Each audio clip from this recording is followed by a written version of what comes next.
Connected. You've got a podcast. Welcome to the Mystic Access Podcast, where the magic is in learning.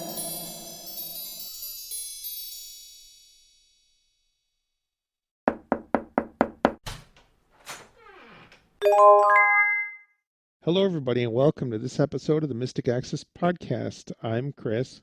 I'm Kim. And I'm Lisa. We have a few preemptory things to share with you. And then we have a couple of interesting discussions, including one that's going to be in the castle. So you may know that in addition to our iOS group of modules that is now beginning, which you can still register for if you go on the website, and we will link in the show notes for upcoming mods. We also have a free class coming up later this month, as we do almost every month except December. And we're doing something a little different for May this time. This came about because I would see questions on Twitter or on email that say things like, how do I use Firefox? Or how do I use Windows 10? And several hours or a day later, I would see things on Twitter like, people hate me. Nobody answered my questions. And the problem in many cases is that the questions are way too vague. And if you want to ask questions that get answered, there are some steps that you can take that will make your questions more effective. And they're pretty easy steps. It's not like you need technical know-how. You just need to be able to kind of think in basic terms.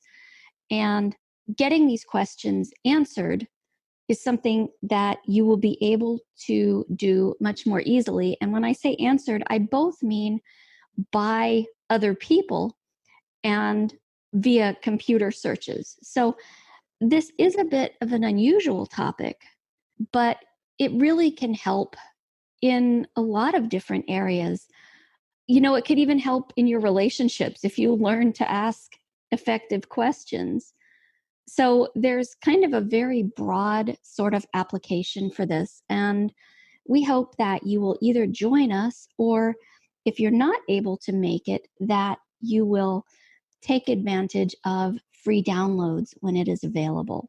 Absolutely. So whether you are interested in technology questions or something a little broader in your terms of your interest, we hope there will be something here for you. And we'll, of course, provide some steps and some example questions and answers and things like that to help you get started more easily on this topic. So we're really looking forward to sharing this with you. The date of this month's class is May 30th, which is the last Thursday of the month. For whatever strange reason, we've just decided to hold our classes on the last Thursday of the month, and that's been working out quite well. The next thing that we wanted to talk about is some kind of shark infestation or something like that. So we're not talking about Jaws, nor the movie, nor the screen reader. We're talking about vacuums. So the three of us recently purchased... In a weird twist of fate. Yes, in a weird twist of fate, my two colleagues decided that they wanted to get robot vacuums because probably that I've been talking about them for quite some time and how cool they really are. And the Shark brand is one that I've had familiarity with for years and years, and how good it was. And that's probably the only way they managed to completely twist my arm off and talk me into getting a robotic anything, because this is not my thing. So, but I said, oh, it's Shark. You know, I will get it and I will try it. We'll see what happens. So we all have now the same model of the same Shark vacuum, and we kind of want to share a little bit about our experiences. I had an iRobot in years past, and it was before any kind of connectivity. And so if I ran it, I would then have to walk around with my cane, swinging it in these wide arcs to find the thing so I could put it back on its base. But when I moved into this apartment, it's a studio, so it's basically one large room and a bathroom. I thought, this might really adequately meet my needs, and I might not need a big vacuum. I did get a Swiffer, like a mop kind of thing, but the floors are linoleum. The other thing is, I'm concerned when I vacuum that I might miss spots here and there. And I really like the idea of this covering everything. So I went to our vacuum expert, who is Chris. Chris has We this don't want to know how vacuum many he has. fascination. Well, Yes. he's not alone though, because he found a channel on YouTube called Vacuum Wars, Yes, he did. where they compare different kinds of vacuums. And I didn't know whether to laugh or cry. I'm like, wow, there are a lot of people who are really into vacuums. Okay. We will attempt to link to that channel for you in the show notes in case you are one of Yeah. them. So we all have this now, and it's an interesting experience. It is an interesting experience, particularly since you can use it by pressing one of the buttons. There are 3 buttons on it, and they're nice physical round buttons that you can find and press. There's also ways to link it to your Alexa or your Google, and you can use it through Assistant or through A-Lady in addition to using it manually yourself. I think my favorite part still is that the models that we got, and we will put a link in the show notes for you, come with a little hand vac. And I am digging that little hand vac. It is awesome. Oh, it is. It's great. I have these lovely wide window sills, and when the window is open at all, the pollen just comes in. It's crazy. And instead of having to dust, I can just move the things off the windowsill and use this, and it just does a beautiful job of sucking everything up. I could see it would be also really good for messes and spills and such. But yeah, it sits flat on the floor. So you have the dock for the big round robotic thing, and then the hand vac sits on top of that and charges. On the top of the robot, just so that you are aware, if anybody gets the robot, if the robot is facing the dock as if it were parked, there are 3 buttons. The one on the left is the dock button. So if you don't want to give your Echo a command or your Google Home a command to tell it to go to the dock, or if you don't want to open the app, find your phone, and send it to the dock, there's a dock button. The next one over is a bigger button, and that's the clean button. That starts the whole cycle. And then the one to the right is your spot button. That will do a spot cleaning, which, like, say you spill cereal and you want to not run the entire vacuum, you just want to clean up that spot. You can do that with the spot button. So you not only have control with your apps or your voice, but you also have control of it with the buttons themselves. And for those of you who have never seen one of these little critters, don't think this is like the size of your upright or even of your little hand vac. It's not. It's a little round critter. It's about 1 foot around or 1 foot in diameter. It's about as big as maybe a pizza pan. Yeah. You think? Like a pizza pan? It's probably about pizza sized. Mhm. Maybe a little tiny bit less, but real close to pizza size. And it allows you to move under beds and under furniture, depending on obviously the height of your furniture, to get to messes. And it's got brushes on the sides that you attach upon receiving it. It's got a brush on the bottom. You can take that brush out and you can clean in there. It's a small round thing that comes off the dock, and it attaches to the dock by magnets.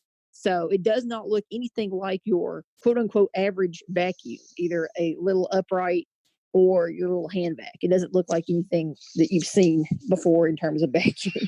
Before I got any kind of robotic vacuum, I was kind of picturing Rosie from the Jetsons, Yep. which will date me. It does have some other really kind of cool accessories that come with it. You get 2 brushes with the little hand vac. I haven't really used them much. I just kind of use the nozzle of it and kind of, That's pretty much what I've done too. Although I do like them. I'm kind of interested in using that little crevice brush for my corners and like the baseboards and things like that. And like if I don't always feel like I'm holding it at the right angle to make it work. That's true. But and I don't have a lot of upholstery, in here at the moment, but if I did, I would probably use the brush on that. You also get a roll of this magnetic strippy stuff, and you can cut that and put it in front of doors or around pet bowls and things like that. And it will kind of know to keep away from that. I got mine on Amazon. And when I did, I was able to get the manual and user guide from the webpage. Now, this is not like me simply because I've had so much going on, but I haven't had a chance to read it yet. That would probably be really helpful. But when I do, I'll be able to know a little more about how good it is. Although with only 3 buttons, it will probably be okay. I've, of course, seen manuals where they have the little graphics. So it will say, press the button, where there's this pause. But I'm not sure how much of this manual is like that, but I'm really enjoying it, at least for the most part. I do have to prepare a little bit for it to vacuum. I usually set it to vacuum when I'm leaving my house. So I have a skirt kind of on my bed. So I need to tuck that up and out of the way because it's low enough that the shark will just kind of catch on the skirt. I have a mat in the bathroom and one in front of my kitchen sink. And I do pick those up because I find, at least based on the kind that they are, that the shark pushes them around. I left them down the one day and I found my kitchen sink mat like halfway across the room. I left it down thinking, oh, it'll give it a good cleaning. But now I just use the hand vac for the mats. Yesterday, I decided to run the shark while I was in the house. I needed to do that because I was getting some company and I just wanted it done.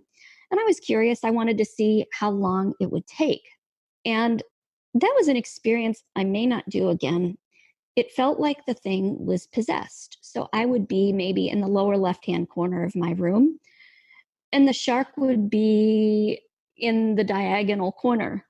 And all of a sudden, it seemed like it would just say, I want to be where she is. And so it would come and it would be bumping against my feet. And I'm like, okay, fine. So I'd go somewhere else in the room.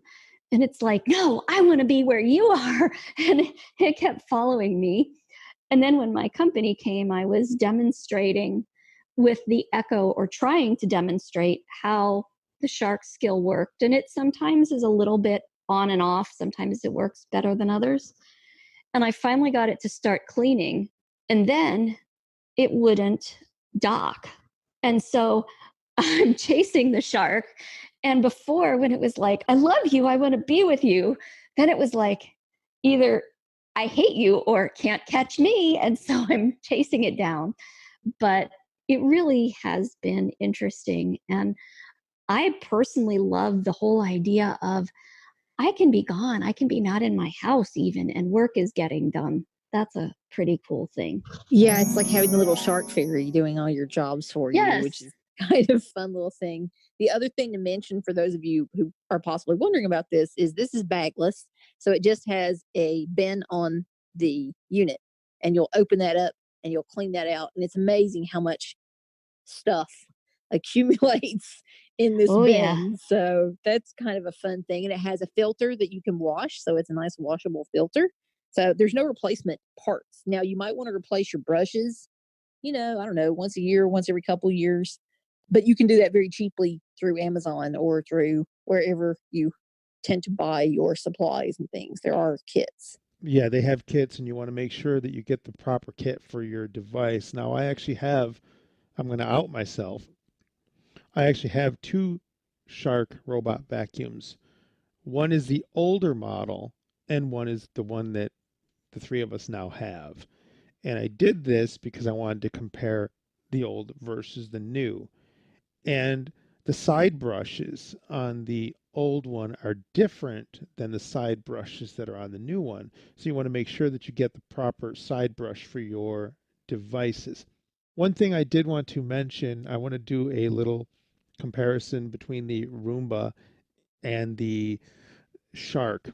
There's one thing that I personally really, really like about the Shark. When you ask it for status of your robot, like let's say that your robot gets stuck. So you ask your Google Home or your Amazon Echo the status for that device. It will actually verbally announce the status. It will say your robot is at its dock and is charging, or your robot is cleaning, your robot is heading to the dock, or it will even give you an issue like one of your wheels has lost contact with the ground. So it tells me that. The Roomba skill, for example, will say, there's an error. Go check the app. I don't want to check the app. I want to know what the error is so that I can go find my Shark and deal with that. That's another thing too. You can tell either one of these devices, Shark or Roomba, to ask it where it is, and they will beep so that you can find them. So they're not completely lost, unless, of course, the battery is dead. The Roomba app seems to be a little more accessible than the Shark app. The Shark app is doable. There's a couple of unlabeled buttons that you won't know what they are until you press them. Connecting it to Wi-Fi was, in my opinion, a little weird, but I did it about a year and a half ago, where the other two just did it very recently, so they can comment on that. But for me, connecting to Wi-Fi was a little odd.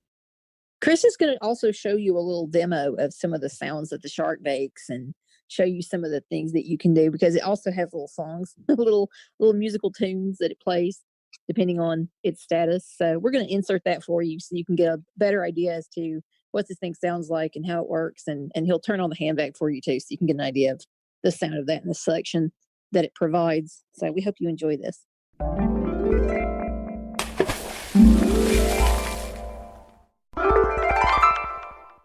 Hi everybody, I'm here to talk a little bit about the Shark Ion 850. This is the one that we are talking about in the podcast, and it's the one that has the hand vac. Let's first start with the hand vac. So the hand vac actually rests on top of the charging dock. So the charging dock is this little thing that sits up against the wall. It has two metal plates on it, and the vacuum's underside has two metal plates, and those plates will actually join and they will charge the vacuum. And the hand vac does the same thing. It's got little plates on it. When you put it in the dock or stand it up on the dock a certain way, it will charge. So it looks like a long rod, if you will, and it's probably about the size or length of from my fingertip to my elbow. And on it we have two buttons. The button closest to you, if you're holding it, is the on-off button, and the button next to that, or moving a little bit away from you, is a button that kind of slides. You push it up towards the front of the vacuum, and the little bucket with all your dirt opens up and throws your dirt on the floor or what have you. If you have this hanging over the garbage can, of course, it's going to just dump it into the garbage. So be careful when you press that button. So I'm going to turn this on for a second and we can see what it sounds like. And I'm vacuuming up the floor a little bit.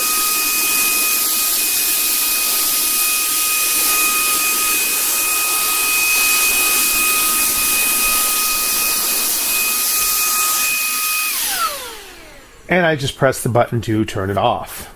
Now, in order to put the vacuum onto this dock, you put the front of the vacuum where the dirt gets sucked in straight down into the dock, and it kind of rests along the pole or the protrusion that's sticking up, and it just fits in there ever so nicely, and it charges. Now, the vacuum itself is round, and it has a bumper on the front. So the front of it, when it drives around, there is a bumper that you can press. And that's going to bump up against your furniture ever so gently. And it is going to tell the vacuum, okay, you bumped up against the furniture, now move somewhere else. The vacuum itself has cliff detection sensors and just basically traveling around sensors.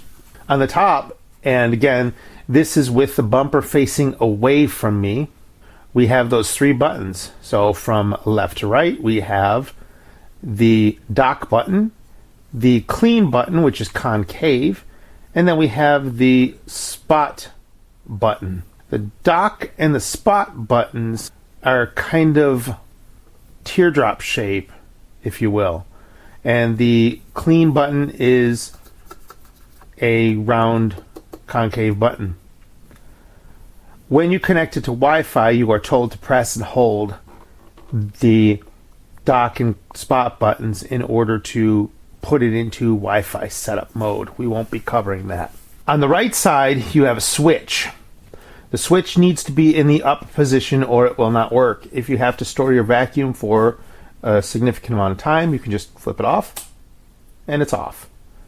And if you flip it on, it makes a little sound to let you know that it's on. So if it has battery power and all that good stuff, then it will make a sound for you. On the back of the robot, you have a button that you press, and this will disengage the dustbin. So I've just done that. And the dustbin, there are on the top little finger crevices that you pull, and it opens. This way you can remove your filter, clean your filter, empty your dustbin of your robot into the garbage can, and then you can close this up and you can put it back into your robot. On the front of the dustbin, if you will, there is another place where you can put 2 fingers and pull. That will remove one of your filters. So I've just done that. I've slid it out and I can slide the filter back in. The front of the dustbin has what I call teeth. It looks like just a mouth or a comb or something like that. Now, what can you do with your robot with Google Home? I'm going to use Google Home because I have 2 robots. One's called Anchor and one's called Bruce. And Google Home's voice recognition, for whatever reason, is better in this situation than the Amazon Echo. The Amazon Echo wants me to rename my devices, and I don't particularly want to. Hey, ask Shark for status for Bruce. Sure, here's Shark. Your robot is at its dock and has 95% battery. Hey, ask Shark for battery status for Bruce. Okay, let's get Shark. Your robot's battery is at 95%.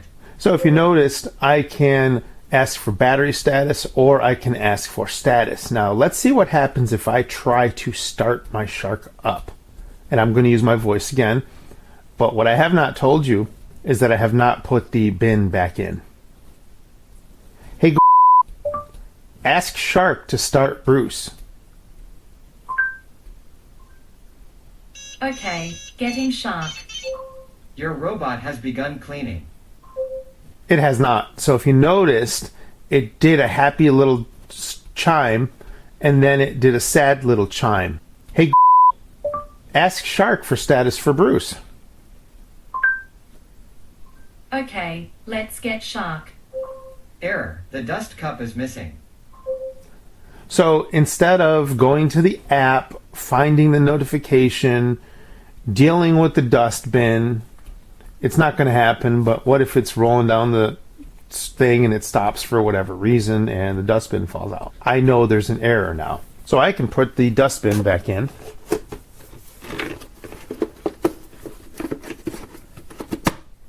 Hey, ask Shark to start Bruce.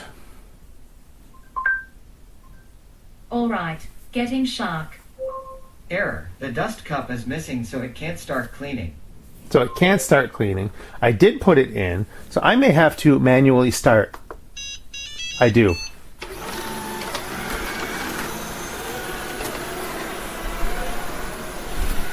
Which is not the end of the world. Hey, ask Shark for status for Bruce. All right, getting Shark. Your robot is cleaning with 75% battery. Now I'm going to lift up the robot. As you can hear, it's chiming. So it's the "Help me, I'm stranded" chime. Because it's in the air. Hey, ask Shark for status for Bruce. Okay, here's Shark. Error. One of the wheels lost contact with the ground. And it absolutely did because I'm holding it. So I'm going to put it back on the ground. And I'm going to say, hey, ask Shark to start cleaning for Bruce. Okay, here's Shark. What is the name of the robot that you'd like to start? Bruce. Error. One of the wheels lost contact with the ground, so it can't start cleaning. Okay. Would you like me to help you find your robot? Yes. Listen for your robots to chime 5 times. And that is exactly what it's doing. I have found it, and I am going to touch it. Now I just press the clean button again to stop it from cleaning, but I cleared the error state. Hey, tell Shark to send Bruce to the dock. Okay, here's Shark. Your robot is headed for the dock.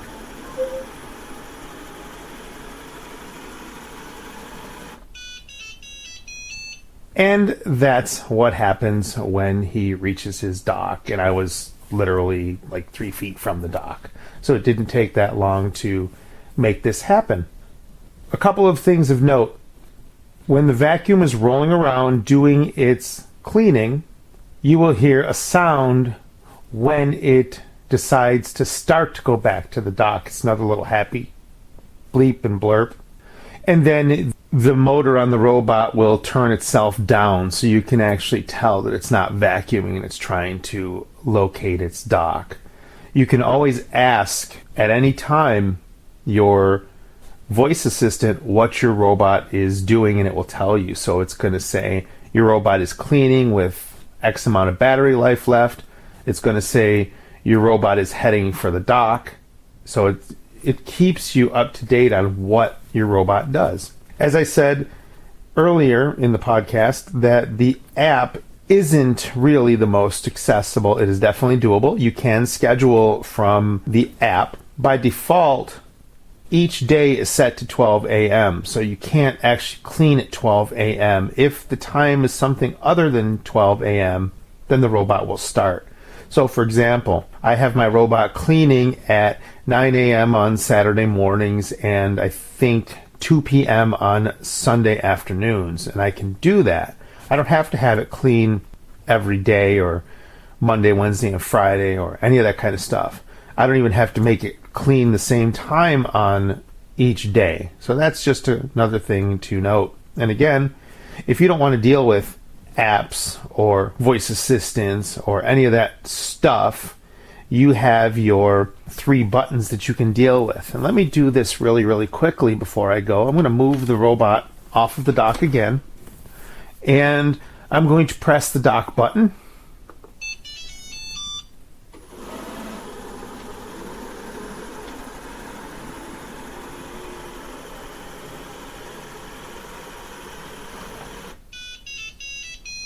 And there we have it. He is at the dock. Thanks so much for listening to my presentation on the Shark Ion 850. Thank you very much. Have a good day.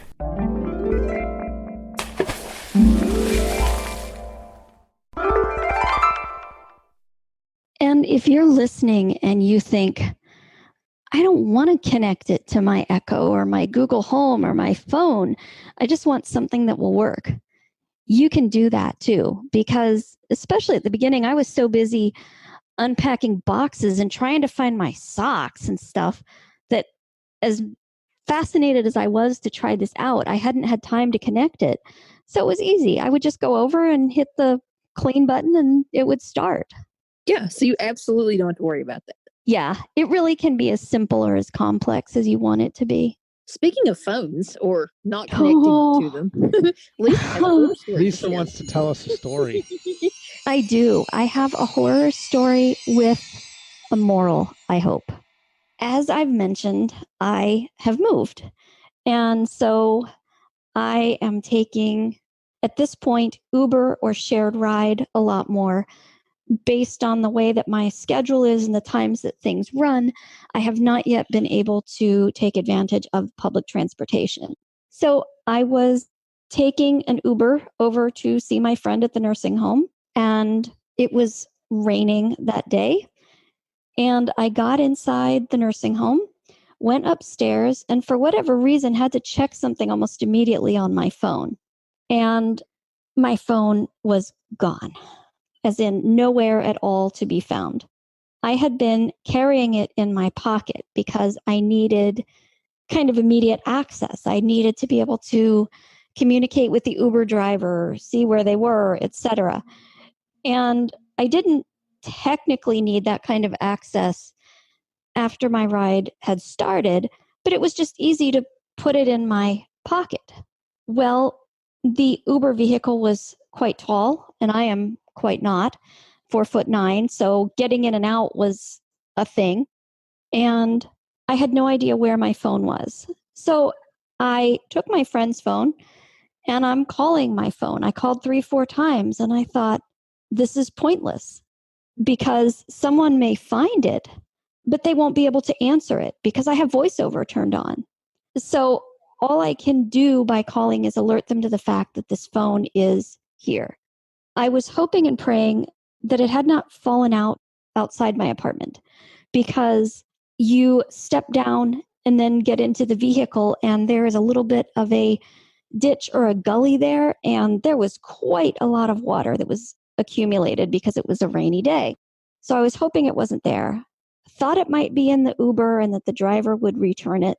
And then the least likely scenario in my mind was that it had fallen out in the parking lot of the nursing home. But I was kind of stuck and I was very panicked because my whole life is in this thing. And I thought, I'm not even sure how I'm going to get home because I used the Uber app. And there were a couple people that I could maybe call for rides, but I didn't know their numbers because they were in my phone. So I was, like I said, kind of in a full-blown panic. It takes a lot to get me there, but once I'm there, I do it with style. So I went downstairs to see if by chance my phone had been turned in. And as I turned the corner into the hallway leading to the front lobby, I heard the most beautiful music I've ever heard in my life. It was the sound of voiceover. And they were trying to figure out whose phone it was. I'm not quite sure how they didn't immediately get it because I had just come in about 5 minutes previous. But they're like, we can't unlock it. We think it's broken. And I said, it doesn't sound broken. And it wasn't. It was found in the parking lot. And it must have been found very quickly because, as I said, it was raining. So that is, I think, definitely a compelling reason to put a case on your phone and a screen protector. But this really was an experience I never want to have again. So there are a couple things that I've thought of that I can do and am doing to keep myself safe. And I wanted to share them with you because, it's one of those things you don't really think it's going to happen to you until it does. So one thing I have done from that time to now is I leave screen curtain off on my iPhone. And it used to be that I would just leave it on all the time. I didn't know. I suspected maybe it could give me a little bit of battery savings. If I feel like someone might be looking over my shoulder, I can always temporarily turn it on. But I turn it off, and the reason why will become apparent in just a moment. I also have set up my lock screen wallpaper differently because someone can't unlock my phone and they can't answer a call because they don't know how to answer the call because the gestures are different for voiceover, and they can't unlock my phone for security reasons. So what I now have on my lock screen wallpaper is my own picture. So if someone unlocks it, they'll see my picture.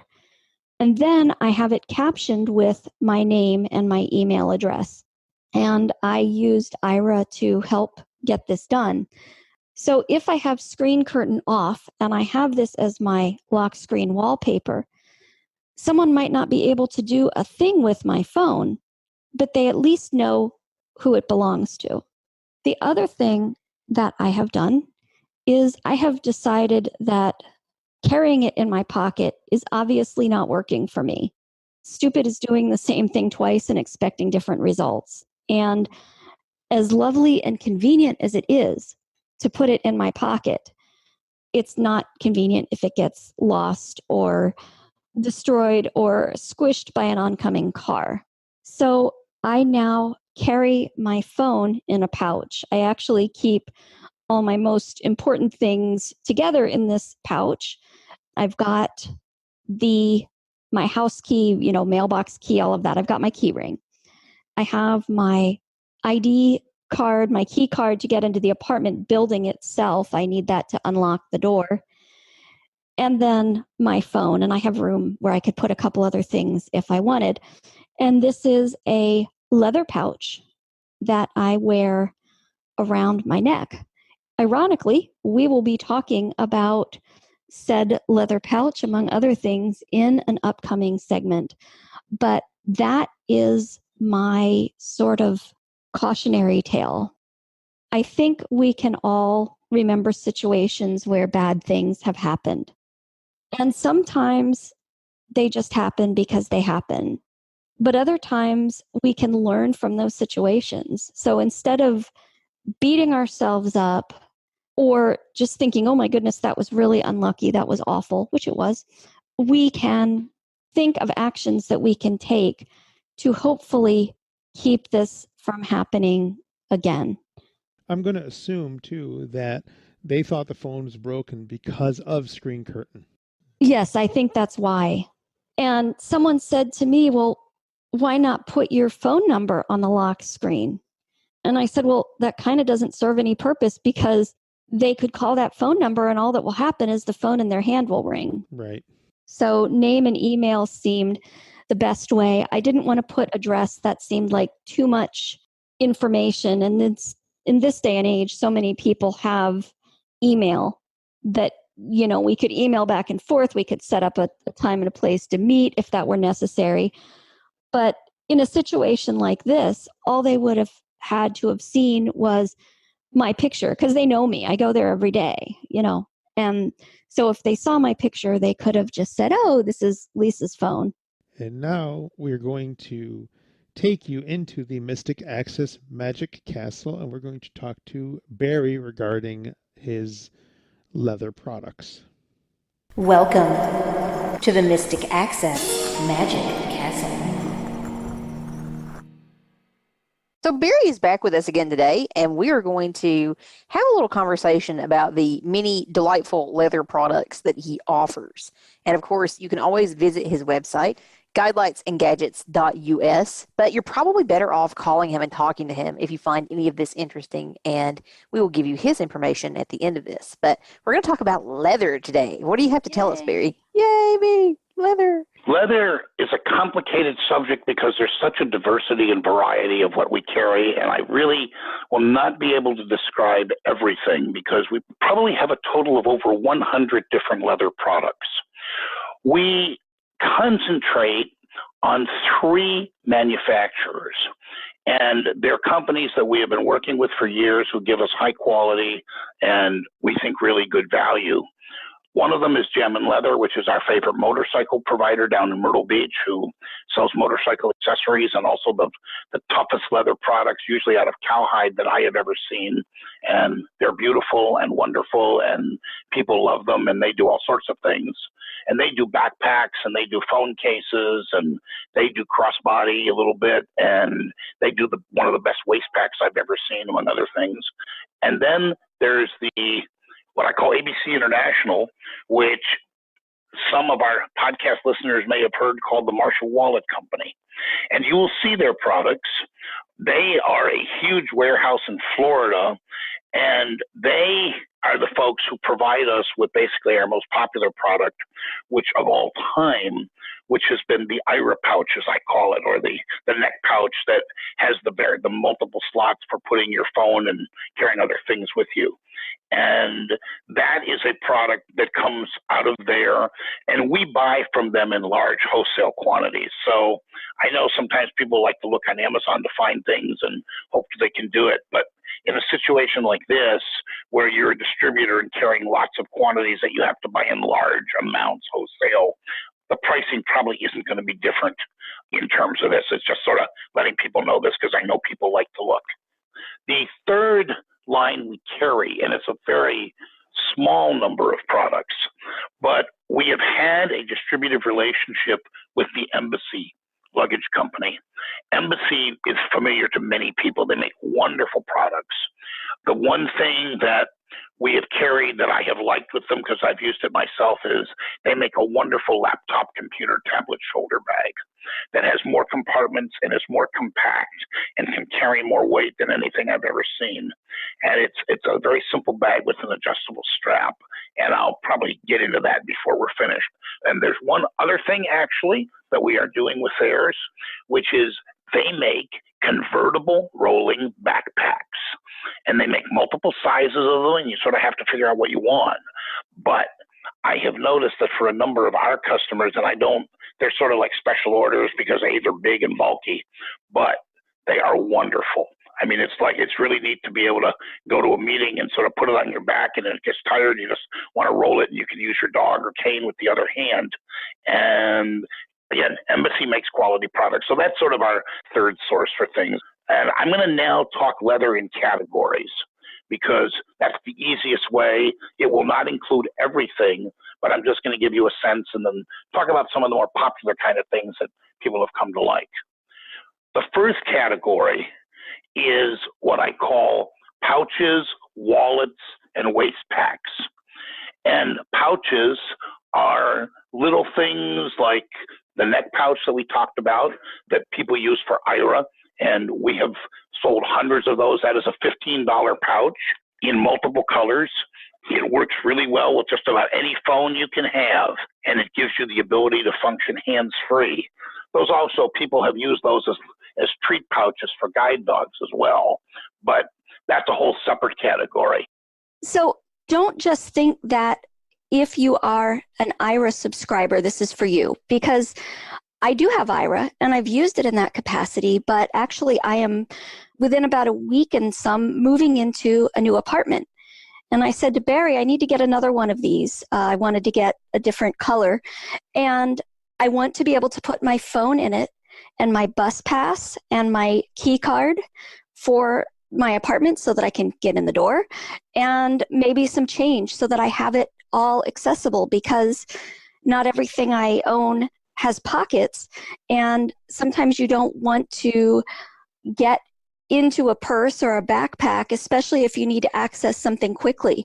So if you need something right at hand, this is great.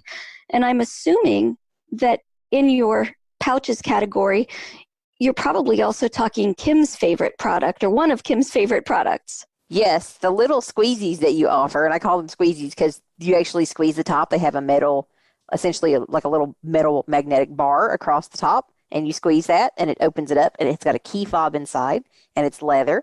So you could put some cash in there, or you could put, whatever you need to put in there. You could put cables in there. Well, you could put small cables in there. You couldn't put very big ones, but you could put little ones in there. I have my little magnetic tips for a couple cables in mine. So there's all kinds of things you can stick in there. They're really cool. And if you have ordered, some of our M180s have come with these squeezies as well. If you've ordered from us, the ones that Barry has offered through us have come with those as well. So you've got I to use them see too for sugar like sweetener packets, Oh, that's a because good idea. I mostly use stevia or Splenda. I can't do the other ones, and not everybody has them. So I have one of these with that, and also I'll put like True Lemon packets in it because I'm kind of making my own lemonade on the cheap, I guess. But they're great just for any little items that you need to keep organized. Exactly. There are two varieties of those pouches, too. One of them is what I call the hard pouch, which is a harder leather. Everything we sell, by the way, of this whole product category, we do not sell any pew leather or fake leather. I won't do it. And so everything is real. And one of them is the sort of hard-sided pouch that doesn't open as wide, but I guess I would say it's a little smaller or a little less squeezable in terms of opening up, but it really feels like a quality leather. The other is a lambskin, which is more flexible and can open up wider. And I actually have been able to carry cables on those things.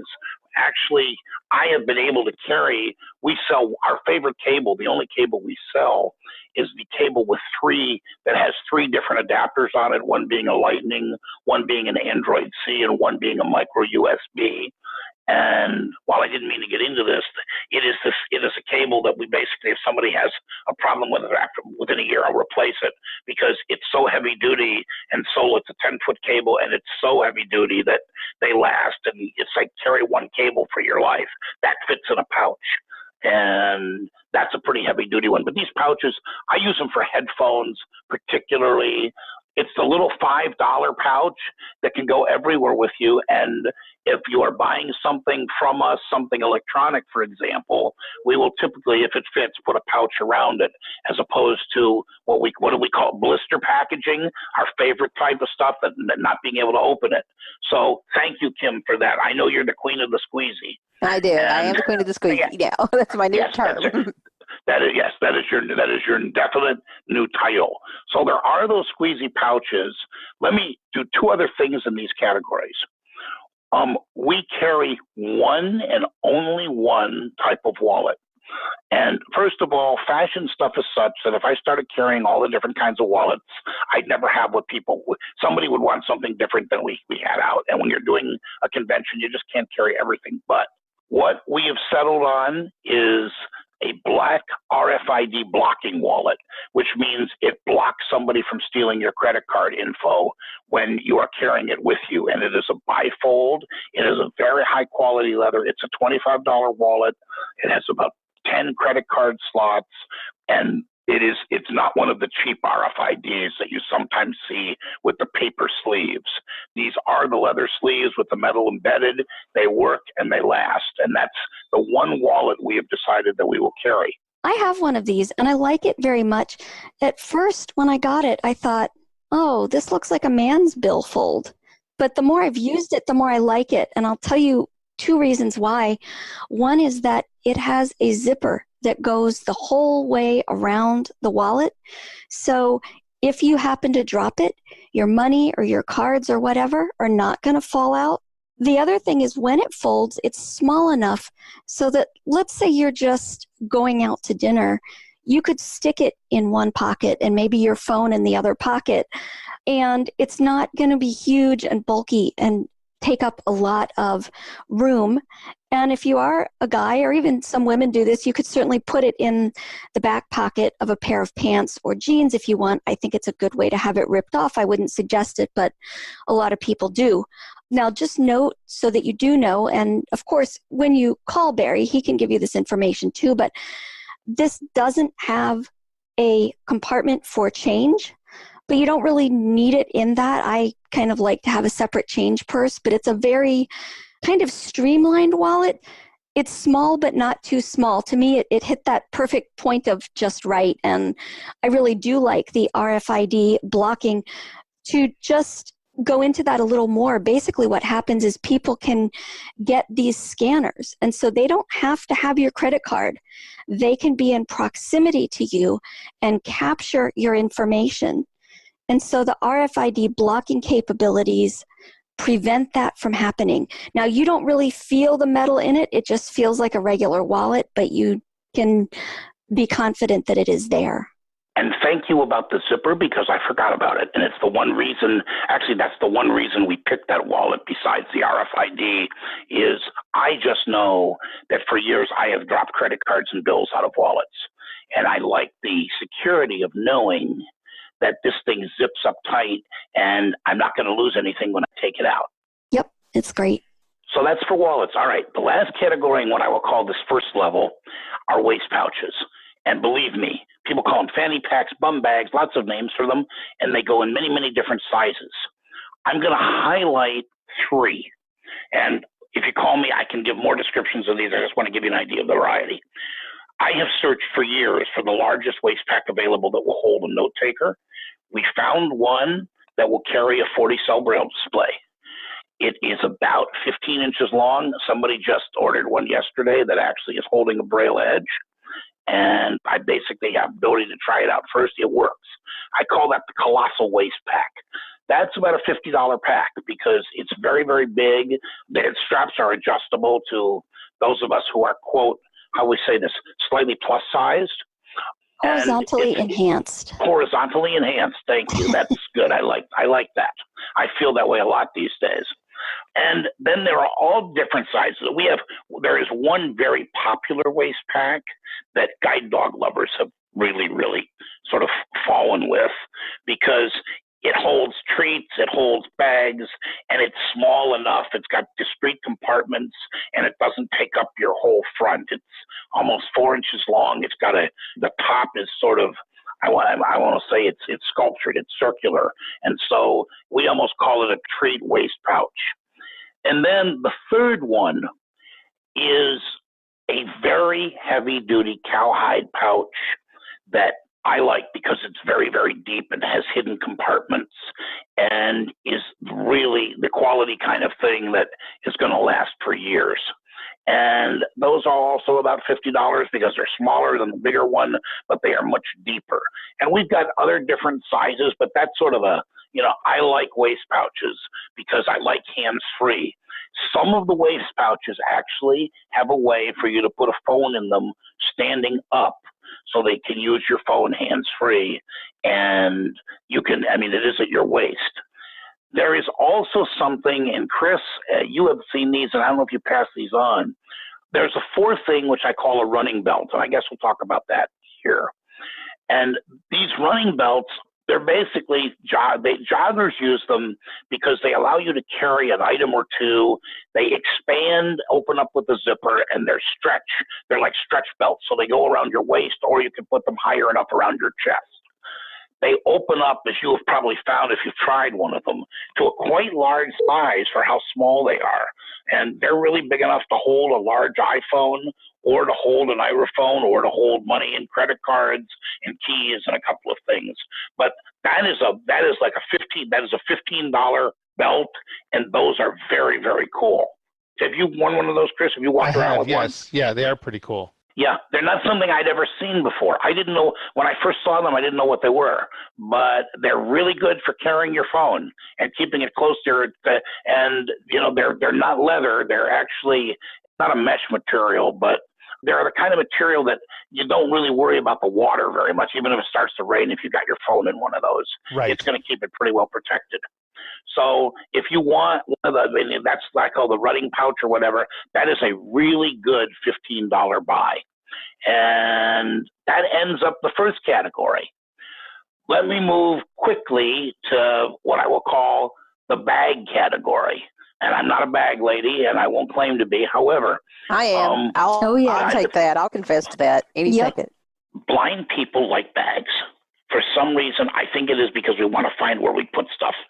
And so when I moved to South Carolina from Boston 3 years ago, I ended up putting all of our possessions in bags, not in boxes. We had 185 bags filled to move. And that means it's being really it's hoarding bags. But I try and find a couple of different styles that are workable. One of them I mentioned is an embassy shoulder bag, which, again, for a tablet, for a computer, it's also a $50 bag. And the first one I've used, it took me 3 years before I wore it out. So that's one kind of bag we carry. We also carry a lot of different styles of crossbodies. from very small sizes to much bigger sizes. Some of them are in soft leathers. Some of them are in, I will say, a much harder material that is sturdier, and you can fit an awful lot more in them. And the crossbodies range in price from about $15 to about $40, depending on the size and the material. And again, there are lots of colors. So if somebody is interested in crossbody, we may have something that'll work. And if it does, call and ask. I also put, again, leash luggage in this, the stuff that goes on the harness, because we have a number of different styles and sizes of that, all in leather. And we want stuff to fit on the harness that carries everything. And so I call those bags, but they're very small bags. The last in this category is, and I guess I call bags, they're really purses and backpacks. We carry a number of combination purse backpacks.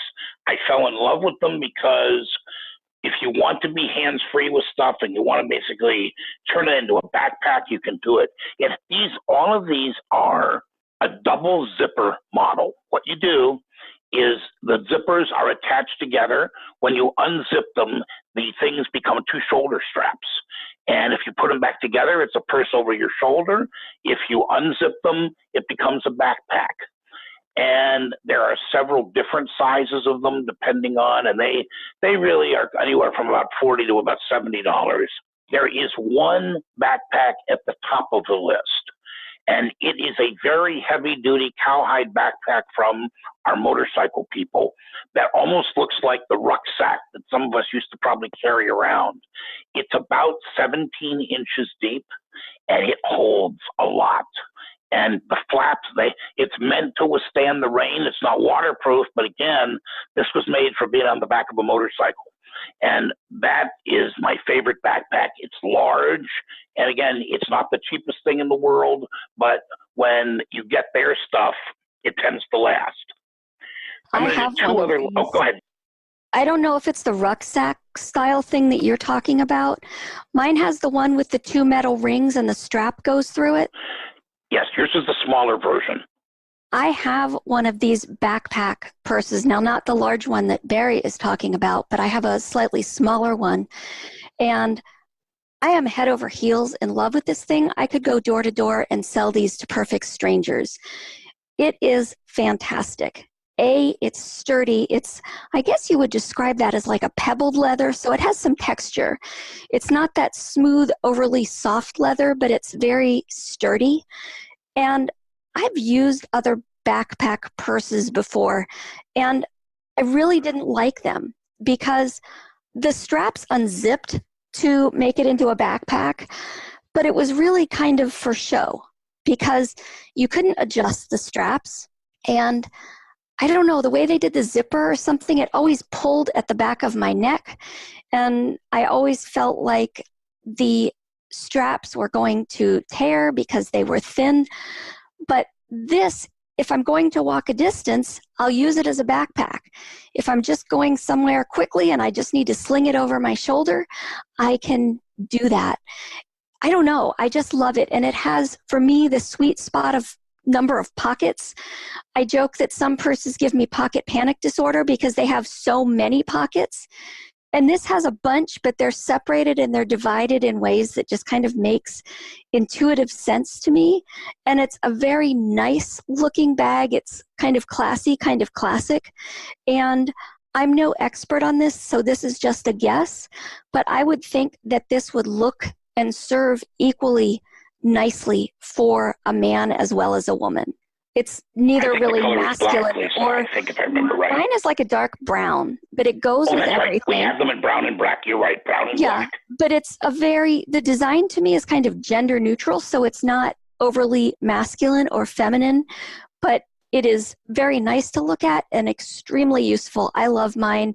When it wears out, which I expect won't be for a very long time, I will be knocking very persistently on Barry's door to get a replacement. I love it. I'm stockpiling some of these because we love them too. And the one she's describing, I think, is a $60 model.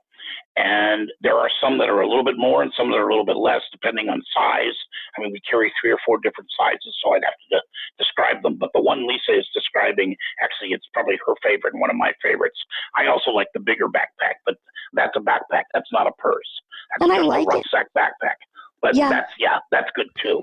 And I like it because you could use it if you're casual or you're dressy. It really is just, yeah. I'll shut up now because I could go on for another hour. I know you like that one. Yeah. And there again, if you want to save a little bit of money, there's ways we can in that model with a little bit of smaller. If there's a $50 model of it also, that again is a little tinier, but it's usually 50 and 60. And then the big backpack that's not a purse, that's just a backpack, is a little bit more money because that's very heavy. That's usually around 80, I think. And that's the top of the line product we sell. Quickly, let me talk about one more product in leather. We have over 100 leather products, so if somebody is interested, if you want a purse or you want a backpack of a certain style or size, call me because it's quite possible that we can deal with it. We have a lot of stockpile in various types of leather products. But beside the neck pouches, the other single most favorite leather product that we have been selling lately is what I have been calling the everything bag. I have it. You do. You were the first person to scream and say you wanted one. And Yes. I'll let you describe it because you probably have more detail than I can give. Oh, well, it's a wonderful thing. It could be used either as a crossbody. You could put it on your arm. You could put it as a shoulder bag. It also comes with a wrist strap. And now it's big, so if you're going to use it with a wrist strap, it's something that happens there, and you can, but it is going to be a little bigger if you do that. It's got multiple compartments. It's got well over half a dozen compartments in it. It is creamy, soft, delicious leather. Mine's black.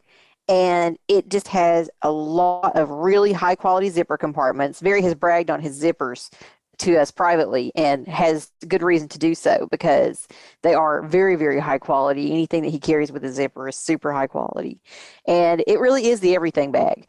I can put my stream and my phone, and I don't think I could put a change of clothes in it for the weekend, but I could do everything else but that in terms of taking my stuff with me, any kind of cables or electronics, anything like that. Even I could probably even get a foldable set of headphones in there. In fact, my Lie with Pro headphones are actually in there as we speak, in their case, sitting in there right now. So there's a ton of stuff that one could fit. You could put your phone in it. There's a snap pocket on one side where you could put your phone if you wanted to, or you could put other things in there. You could obviously put some cash in there. You could put a wallet in there. There are so many things that you could do to just fill this thing up and up and up. And yet it is small and compact. It's about my favorite size of purse. It's probably about 11 or 10 across. I was going to say 12, but it's probably not quite 12, 11 or 10 across and a few inches high. And it's just kind of my perfect size purse. So that actually worked out awesome. So you can use it as a purse, or you can do what I tend to do more and just use it as a travel bag and carry half the stuff you own and your kitchen sink in it. The first time we showed this to somebody, we actually took it to someone as a house gift. We were visiting for the weekend. And I gave her it, and she took it, and we saw her about 2 weeks later at a show. And the first thing she said to me was, "Catch." And what she threw at me was a football, except it wasn't a football. It was the everything bag that was so blown up it looked like a football, and it weighed about 10 pounds. And I'm like, what do you have in there? I carry a note taker in there. It has a wonderful compartment for a 20-cell braille display. An Orbit fits in there beautifully in one of the compartments. Matter of fact, I had at times carried an Orbit in one compartment and a Polaris in another compartment when I wanted to have both of them with me, plus the stream, plus the headphones, plus the wallet, the keys, and the money. They are $35 including shipping. And the way we do shipping, just so as a quick sort of note in the middle of this, I try and keep shipping at a flat amount depending on the size of what people are buying. Usually our shipping is somewhere around between $5 and $6. If people are buying a bunch of items, it's going to go up a little more just because we're using bigger boxes or envelopes.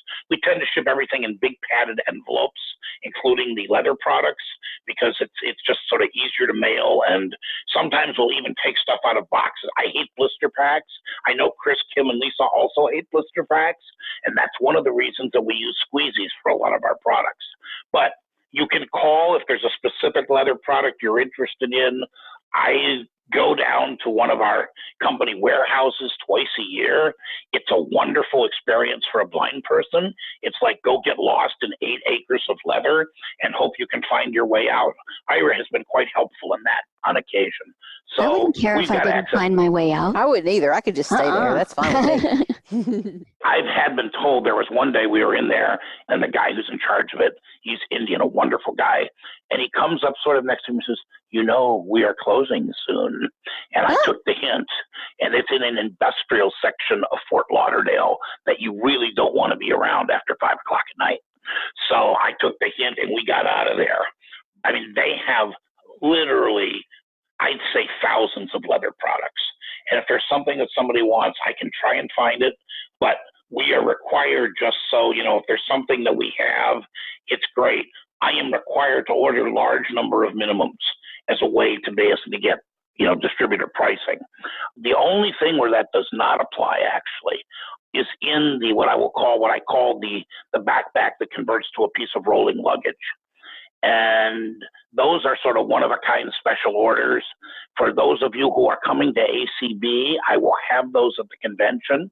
I will also have some wonderful leather duffels from Embassy because people seem to like them. So I'm always bringing 1 or 2 to conference. And that's pretty good roundup for leather, guys. I'm so glad you like what you have because I really enjoy getting it in the hands of the folks that we work with. So, you know, when you want more, Kim, all you have to do is yell. Oh, heck yeah. I know where to find you. Absolutely. Exactly. Yeah. You guys may know where to find him, but where do the customers go to find him? Barry, what is your contact information? All right, let me a couple of different ways. The best way is either an email at bscheuer, which is SCHEUR, at scheuer.com, SCHEUR. So it's bscheuer at scheuer.com. And that is probably one of the 2 easiest ways. The other is I am constantly taking orders over the phone and talking to customers. I love to talk to customers. And the best way to get is 617-969-7500. We do have a catalog on our website. It is getting out of date. It will be updated within the next 2 to 3 weeks because I'm preparing for the summer stuff. And the website is www.guidelightsandgadgets.us. And there are both the dog product catalogs, what I will call the guide dog and handler product catalog, as well as the gadget and leather catalogs. So there's a lot of info that's up there. It's going to get updated soon. People asked me about a product, as a matter of fact, last week and said they ordered something. And I'm going, I don't carry that. And they said, yes, you do. It's on your website. And I'm going, we have a problem. But I found what they actually wanted. It's just a question of a description. So if there's something specific you want, color, size, function, if it exists, I'll try and find it with some of our leather suppliers. And I think that's pretty much it, guys. That's a pretty good description. I would like to say from a user or customer vantage point, when you go on the website and you view the catalog, I had heard Barry's presentation before viewing the catalog. And so when I saw the catalog, if you hadn't heard the presentation, you might think that's all there was. And I would describe this as a catalog, but more an overview, a representative sample. So if you don't see the exact thing you want, but you say, oh, I'm really interested in leather stuff or whatever, then give him a call because he can generally elaborate and give you more descriptions and explain more items. But this really is kind of an overview or a representative sample of what's available, more than like an exhaustive list. Lisa, thank you. That's a really good point because, for example, if somebody wants something and I can find it And then the question becomes the issue of meeting minimum order requirements. With some of these folks, with some products that we get, I have to order 100 units at a time. And that's been particularly the case, for example, in neck pouches. So some of the quantities, if there's something that's going to be popular, we can do it, but we have to look at order minimums. So it's like if it's a one-of-a-kind purse, that makes it a little harder. But if it exists, one of our companies carries thousands of leather products. And so we can pretty much choose. And a perfect example is somebody had asked me a couple of months ago for a little bit of a different wallet. And because they're a really good customer, I went and sort of made the order and sort of did it. So if there's something that you see, once you're thought of something, ask. Mystic Access does not sell leather products, but we have collaborated with Barry on a few electronics products, and you can visit our website, and we have a collaborative products page, and there will be a link to that in the show notes. Yep, there's a category there. You can view them all. You can also get the tutorials for those as well if you already have said products. So you can get the tutorials solo, if you will. So definitely visit us, contact Barry, and we hope you find some sumptuous leather to add to your collection. I'll just say that product collaborative page, since it is approaching the summer, we did our first 3 and people have been excited about that, but it is going to be growing because we are constantly sort of working together to come up with more things that are both good quality electronic products and would make good with tutorials. Oh yeah, we'll be keeping y'all informed. Thank you for your visit to the Mystic Access Magic Castle. You're welcome anytime. So we hope you've enjoyed learning more about various leather products that you can possibly use to protect your phone or tablet. Won't work for your shark vacuum. You don't need one for that, but it will protect the other things that we have discussed in the course of this episode. We certainly hope you have enjoyed today's material and that if you like our podcast, you will tell your friends and colleagues about it. We always appreciate that and adding people to our community of listeners. So until next time, and it'll be closer to the end of May or the middle of May before we talk to you again. But in the meantime, we hope you have a fabulous May and we will talk to you next time. Thank you, everybody. Bye. Bye. Bye. The preceding podcast is a presentation of Mystic Access, where the magic is in learning. If you are blind or visually impaired and desire to discover how our comprehensive products and services may support and empower your assistive technology journey, we welcome your visit at www.mysticaccess.com. Have a question or wish to place an order via phone? Call us at 716-543-3323. If you have something to share about this podcast episode, press 4 to reach our Mystic Access podcast comment line. Email us at info@mysticaccess.com. Connect with us on Twitter at twitter.com/mysticaccess and like us on Facebook at facebook.com/mysticaccessempower. Would you like to spread the word about our podcasts? Your friends and colleagues may listen and subscribe at www.mysticaccesspodcast.com. Our latest 5 episodes are also available via phone by calling 701-801-8527. If you enjoy our episodes, consider leaving us an iTunes rating and review. Your comments are greatly appreciated. Thanks for spreading the word, and thanks for being a listener. We hope you enjoyed this episode.